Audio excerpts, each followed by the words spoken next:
नमस्कार। आज 12 एप्रिल शुक्रवार आज रात्रीला ते मध्यरात्रीला या महाराष्ट्रातील या 23 जिल्ह्यात मध्यम तर काही ठिकाणी जोरदार पावसाचा इशारा हवामान खात्याने वर्तवलेला आहे।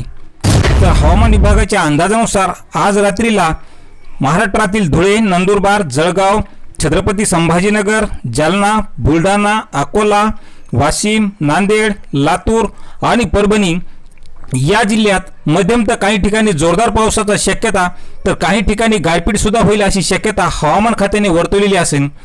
यामधील पुणे, सातारा, सांगली, सोलापूर, बीड, अमरावती, वर्धा, नागपूर, भंडारा, गोंदिया, गडचिरोली आणि चंद्रपूर या जिल्ह्यात मेघगर्जनेसह जोरदार पावसाचा इशारा तर एकंदरीत कोकण वगळता संपूर्ण महाराष्ट्रात हलका ते मध्यम पावसाची शक्यता असून यावेळी वाऱ्याचा वेग ताशी 50 ते 60 किलोमीटर प्रति तास वेगाने वारे वाहतील असा अंदाज हवामान खात्याने वर्तवलेला आहे। अशाच माहितीसाठी चॅनलला सबस्क्राइब करा। धन्यवाद।